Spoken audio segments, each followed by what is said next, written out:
Good morning, Mr. President. Good morning. Our Magandang first umaga sa inyo. Our first question will come from Ms. Tuesday New of DCWB. Good morning, Mr. President. Good morning. Opo. Sir, una sa lahat, saan pong mga lugar sa bansa mapupunta itong donasyong urea ng China? And may condition po ba o qualifications para maging benepisyaryo nitong urea fertilizers? Papasok ito doon sa ating sistema ng voucher na binibigay natin sa pagtulong sa ating mga magsasaka. Ito, para hindi magtaas ang presyo, hindi maging mas mahal, we are hindi naman na-in-isolate natin. Inuna na muna natin dito sa Luzon. So, i-distribute ito sa Luzon through the voucher system that we already have. So, isasama na lang natin itong supply ng fertilizer na ito at para lahat ng pagka nabigyan ang bawat farmer, magbigyan sila ng kanilang voucher, kasama na ito doon sa kanilang kukunin. Opo. Follow up lang, ma'am, isa pa. May napipisil na po ba kayo na maging kalihim ng Department of Agriculture? Yun na lang po yung natitirang bakante na wala tayong leader. Marami, tinatanong ko sa kanila lahat. Kaya inaantay ko mag-volunteer sila mag-secretary. Ayaw kong palisin eh. So hanggat matapos, well, we have, you know, the truth of the matter is that we have really managed to make some very important structural changes in the Department of Agriculture. So iniisa-isa natin yan.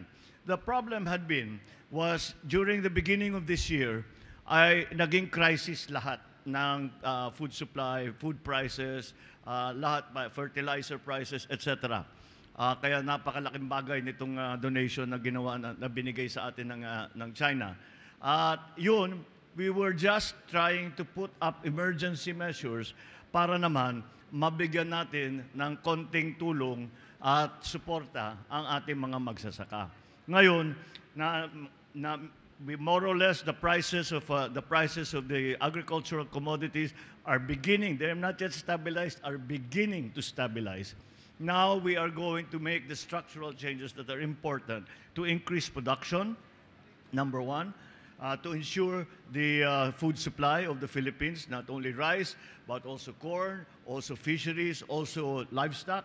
So yan ang ating mga ginagawa ngayon para naman hindi na tayo umabot sa krisis na sitwasyon kagaya ng dadatnan natin after the pandemic. Kaya ang aking hangarin para sa DA ay pag iniwanan ko ang DA, by that time, we will have systems in place so that we can guarantee the food supply of the Philippines, number one. We can guarantee that the prices are affordable. And number three, that our farmers make a good living. So hanggat matapos natin yun, I suppose you will just have to put up with me as the DA Secretary. Thank you, sir. Thank you. Thank you, sir. Leth Narciso, DCRH. Good morning, Mr. President. Good morning. Sir, may we get an update on the review of rice tarification law? Ang inaalala po kasi ng ating mga magsasaka, kahit lumakas ang ating produksyon, kailangan pa rin nilang makipagkompetensya sa imported na bigas. Well, that has always been the case. But that has been, kaya kailangan natin mag-import ng bigas dahil ang production cost nga natin ay mataas.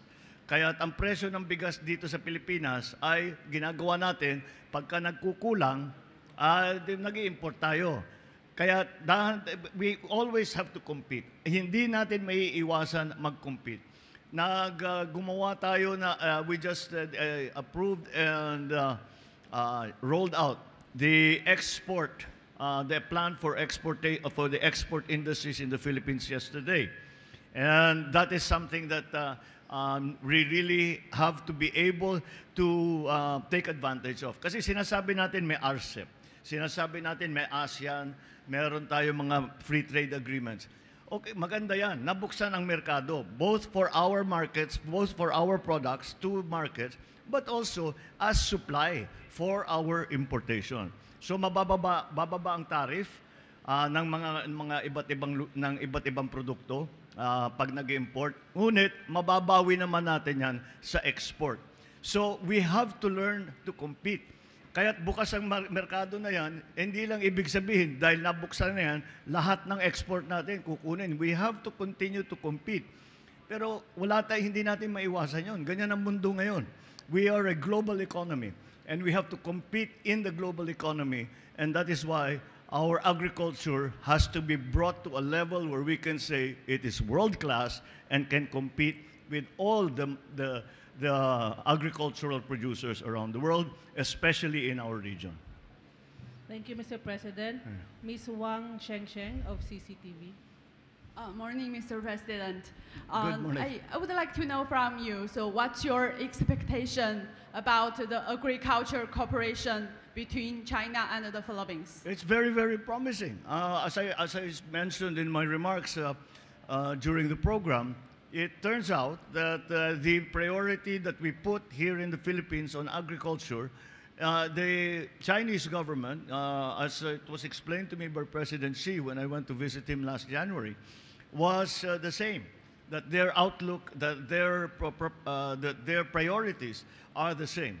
That there is food supply, that there is affordable food supply, that the farmers are attended to and make a good living, and to solidify and strengthen our agricultural communities. So we can learn from one another in many, many ways. And I think that that has been an ongoing process for a long time now. Not just now because of the food crisis that we're feeling around the world, but also because we have very similar priorities when it comes to agriculture. So I'm very optimistic. I had a follow-up. The question I supposed to ask yesterday, but when the earthquake happened, so it's cut off. So I would like to know from you, how do you looking forward the economy, trade, and investment prospects between China and the Philippines, especially after the RCEP took effect? I think again,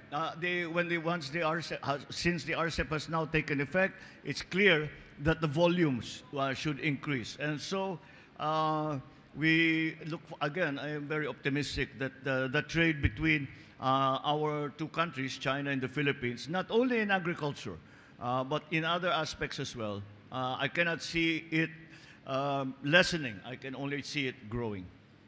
Thank you. Thank you, Mr. President. Good morning. Thank you, Malacanang Press Corps. Thank you po. Thank you. Maraming salamat. Magandang umaga sa inyo. Thank you.